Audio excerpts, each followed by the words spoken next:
반갑습니다. 중간고사 정리를 해보도록 하겠습니다.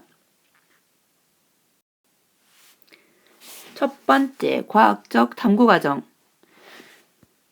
문제인식, 가설 설정, 탐구 설계 및 수행, 자료 해석, 결론 도출 과정을 알아두시고요.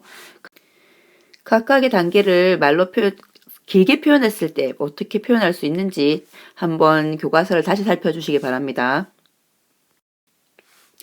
두 번째, 지국의 구성 요소, 수권, 직권, 생물권, 기권, 외권 이렇게 들어가죠. 수권은 바다, 강, 호수, 지하수 이런 물도 들어가지만 빙하도 들어가고 있습니다. 그리고 우리가 직권이라고 얘기하는 거는 우리가 여태까지 배웠던 지각 부분들, 그 다음에 지각, 멘틀, 외행, 내 그 밑으로, 발 밑으로 전부 다 포함하고 있고요. 생물권은 여러 생물계, 기권은 우리 주변을 둘러싸고 있는 대기, 날씨 이렇게 보면 되고요. 외권은 대기권 바깥의 우주입니다. 이 5가지들의 상호작용하고요. 이 5가지가 서로 영향을 주고받고 있다. 특히 영향을 주고받고 있다는 건 뭐가 이동하는 건가 전에 강조했었죠. 이동하고 있는 건 에너지. 이 부분 잘 봐두시고요. 넘어갑니다. 세 번째, 광물. 광물은 원소가 모여서 광물, 광물이 모여서 암석, 암석이 모여서 지각.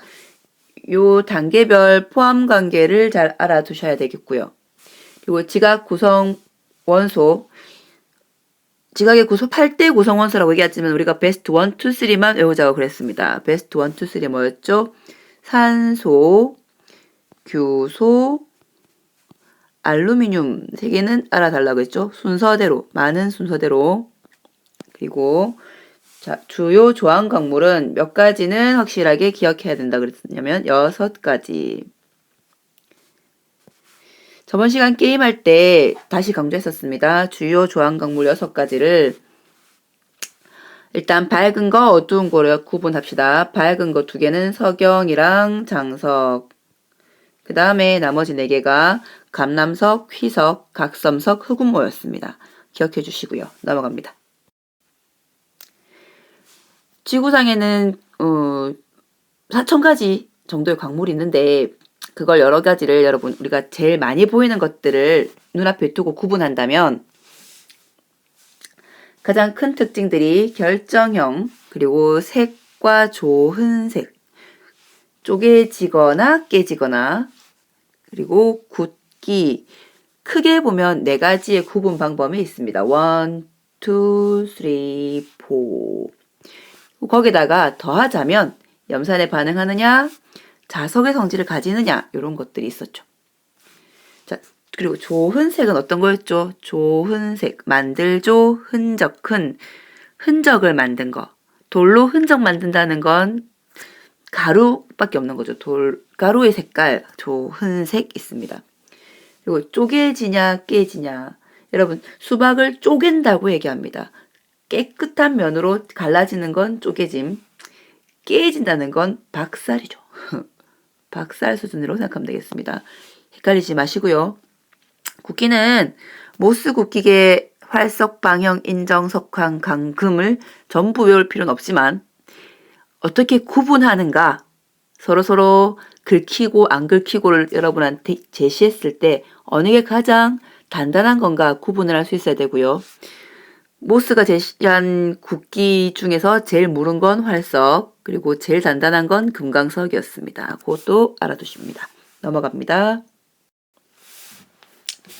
우리가 바깥에서 볼 수 있는 돌들, 암석을 크게 3가지로 구분하면 어떻게 됩니까? 같은 레벨이라서 성자 꼭 들어가야 된다 그랬습니다. 자, 여기 다시 보탤게요. 화성암, 퇴적암, 변성암. 같은 레벨 성자입니다. 여기 화산 아니고 화강 아니고 화성암. 큰 레벨 3가지. 큰 레벨로 따지면 3가지가 된다는 거 넘어갈게요. 자, 그럼 화성암은 어떻게 구분합니까?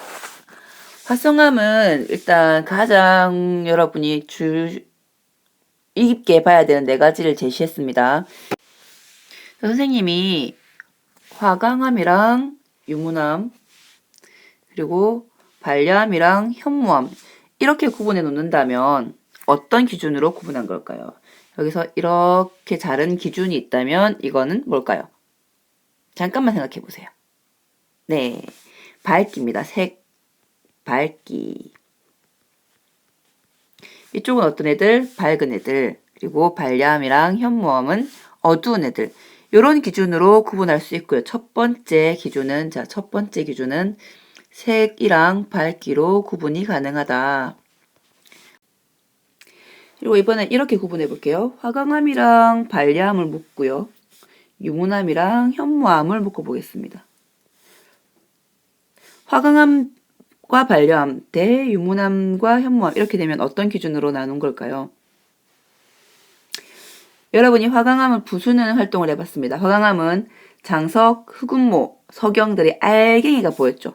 알갱이가 보인다는 건 광물이 눈에 보인다는 거, 광물이 결정의 크기가 제법 크다는 거. 반려암은 반자가 점반자라 그랬어요. 반점, 점. 점처럼 보인다. 알갱이가 제법 크구나. 그런 거고요. 유문암은 흐르는 무늬가 그대로 남아있는 것처럼 보인다. 굉장히 빨리 굳었다. 현무암도 구멍이 뻥뻥 뚫릴 만큼 빨리 굳었다. 무엇의 차이입니까? 네, 방금 말했던 것처럼 이거는 광물 결정 차이죠. 결정 사이즈, 결정 크기 차인데 결정의 크기는 크기를 보고 구분한 건데요. 결정의 크기는 뭐에 따라서 달라지는 거였냐면 기억나십니까? 얼마나 천천히 식었는가로 얘기되는 거죠. 그래서 화강암하고 반려암은 땅속 깊은 곳에서 천천히 식은 애들, 그래서 얘네들 보고는 우리가 심성암이라고 부르죠. 그리고 유문암이랑 현무암처럼 땅 밖에서 금방 식은 애들은 우리가 뭐라고 부르죠? 산암이라고 부릅니다. 그래서 화상암을 구분하는 특징을 두 가지 얘기해라. 그러면 첫 번째 색이랑 밝기로 구분할 수 있는 거, 두 번째 광물 결정 크기로 구분할 수 있다는 거 기억해 주십니다. 넘어갑니다. 이번엔 퇴적암입니다. 퇴적암은 우리가 크게 이렇게 책에서 가장 많이 보여주는 게 이 네 가지인데요. 요걸 퇴적암의 알갱이, 퇴적물 크기대로 구분을 하면 자, 첫 번째가 뭡니까? 제일 큰 거는요, 여감. 그 다음에 사암, 쉐일. 여기가 알갱이 사이즈가 크고요. 알갱이 사이즈가 크고요. 이쪽에 알갱이 사이즈가 작죠. 그리고 여감은 자갈, 사암은 모래, 쉐일은 진흙인데요. 쉐일의 특징이 뭐가 있었죠? 쉐일은 진흙이니까 진흙에 가장 흔적이 잘 남는다. 그래서 이게 화석이 발견될 가능성이 가장 높죠. 그럼 이번에는 석회암을 봅시다. 석회암은 뭐가 석회 물질이 굳어서 만들어지는 거. 네, 넘어갑니다. 자, 이번에는 변성암입니다. 변성암은 가장 중요한 건 열하고 압력을 받아서 만들어진다. 뭐가? 앞에서 얘기했던 화성암이나 퇴적암 또는 변성암이 바닥에 있는 거 뭐든지 땅에 있는 거 뭐든지 열하고 압력을 받으면 변성암이 될 수 있습니다.